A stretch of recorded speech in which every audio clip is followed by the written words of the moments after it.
I'm gonna cut straight to the point. I think Kendrick Lamar's new album, GNX, is hiding something. Something feels off, and I can't pinpoint exactly what it is, but something about this album I just don't trust, and I'm gonna try to explain that in this video. Kendrick's been building toward an album for a while now. From the moment he featured on Like That and sparked the beef with Drake, it was a snowball from there. He started a fight he intended on finishing, and he did.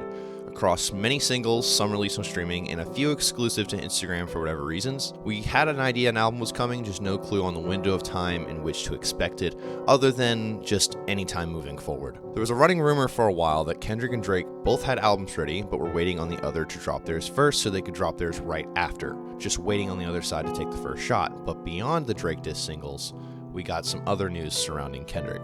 One piece in particular somewhat alarming at its dismount. Not only did he announce that he'd be performing the halftime show at the next Super Bowl, it was what he dropped shortly after that was a bit different. The Super Bowl announcement was September 8th, and his next single, that's still an Instagram exclusive with no official title, dropped, which from here on out I'll be referring to as Watch the Party Die. And this song dropped on September 11th. Initially, this song was assumed to be just another Drake diss, and there's definitely some shots at him in there, but when you look a little closer, it's definitely more than that.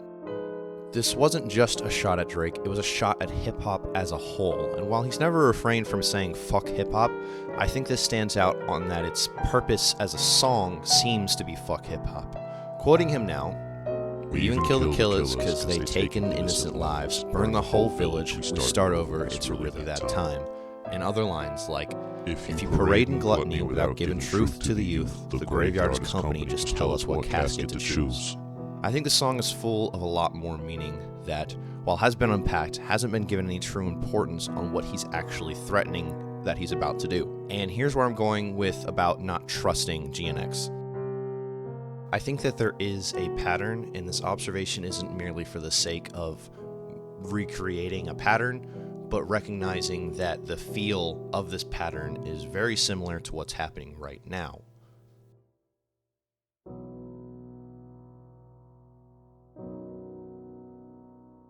Kendrick's feature on Like That was kind of like a warning shot for a warning shot, or equally just a warning shot before an additional warning shot, because Euphoria, while damaging, still was acting like a warning shot, with 616 in LA being an apology for what's coming.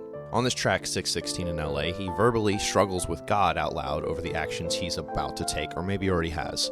Even though this track is intended to start doing the damage, I believe its purpose was truly just a heads up on what was coming later, of course being Meet the Grams, which was undoubtedly a visceral murder. And as I'm sure most people know, due to its sheer popularity and success, Not Like Us was dancing on top of his grave. And while I'm not going to take importance in the numerical value of the warning shots, I don't think that's very relevant, I do think it's important to recognize what makes these similar in feel and purpose as stated before. All of these pre-616 in LA / Meet the Grams tracks serve the same purpose with a similar feel. You can tell the difference in their purpose, and to be clear, if you don't think those I listed were warning shots like Euphoria, actually go back and compare what's being said there versus Meet the Grams. Remove any cadence or style, anything like that. So if within the Drake beef, which I'd effectively say is over, we had a few stages that were the warning shots, the apology, the murder, and the celebration. I don't think we've reached the murder in this new phase, and again, that's not to say that he's simply going to repeat exactly what he did with Drake, but that the content so far, Watch the Party Die and GNX, provides nothing with the same feeling as his killing blow, which he was threatening to do in Watch the Party Die. There's one part I haven't talked about yet, and that's the teaser for the album GNX that just dropped. It gets overlooked a lot because this teaser dropped right before he dropped the entire album, but what's interesting about this teaser is that it uses a snippet of a song that isn't actually on the album. So that makes you wonder about more potential releases almost immediately. I've yapped a lot, so let me get my thesis out there. If Watch the Party was a warning shot, I believe GNX is the apology for what he's about to do, and whatever was teased in the GNX trailer is related to the killing blow and celebration. But Kenney is cunning, tactical, and persistent, which is what leads me to believe there's something more, for sure. I've been listening to the real topic of this video, his release, GNX, non-stop since it dropped, but I couldn't drop the feeling that this didn't feel like the point. It doesn't feel like the culmination for what has been built up. It feels like an aside to the end goal. If he declared war essentially on the music industry as a whole with Watch the Party Die, this doesn't feel like that shot. Obviously, the album is 12 tracks long and isn't just about one thing.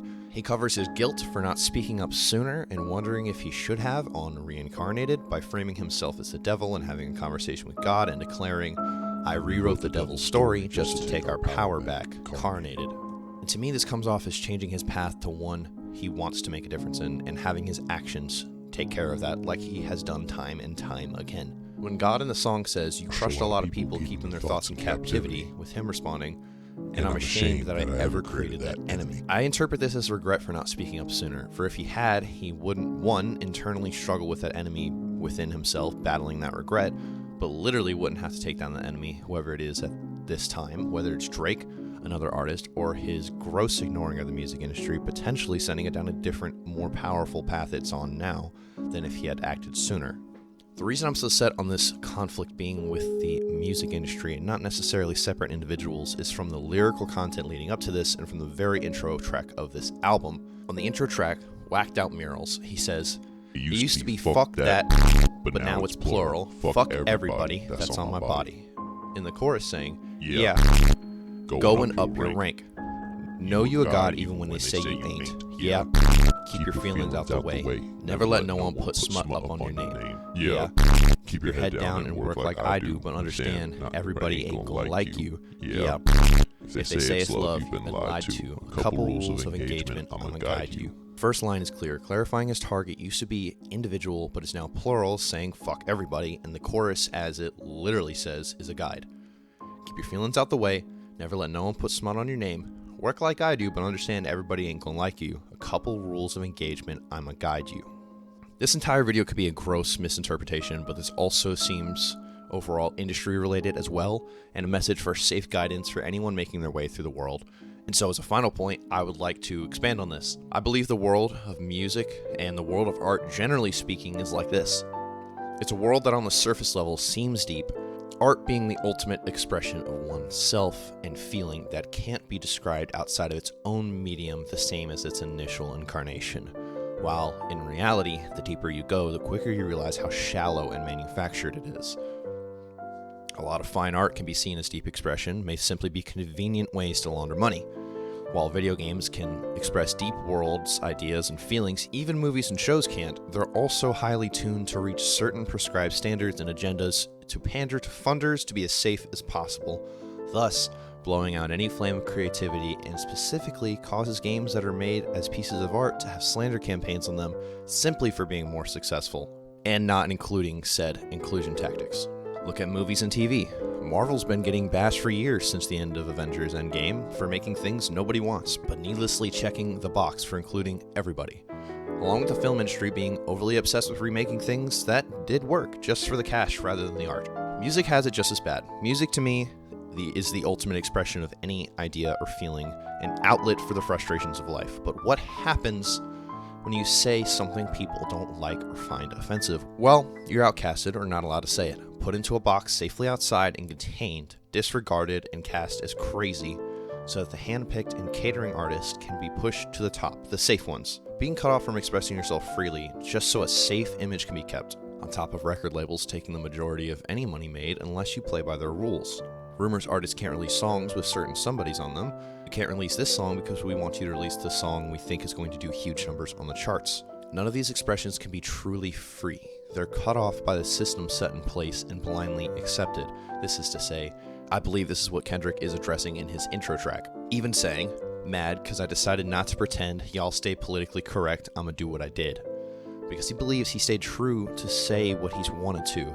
His last album is a great example, Mr. Morale and the Big Steppers. While numbers-wise, not having done the best, it was his outlet for getting his inner feelings out regardless of what it provided as a financial or overall success. And this isn't to say that no one else has done what Kendrick does, that being using their ability to act and do what they want to creatively. That goes for any industry.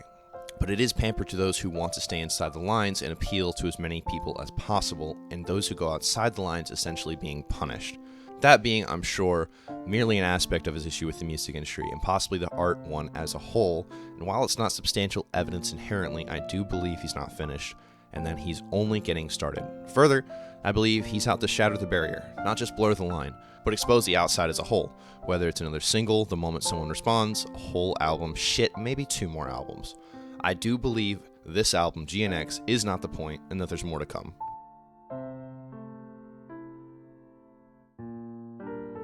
How's my interpretation? Did I miss something? Did I read something seriously wrong? That's fine. Just let me know your thoughts down below. Surely time will tell, but these thoughts have been in my head, and I wanted to try and visualize them and see where they went and what everyone thought. So thanks.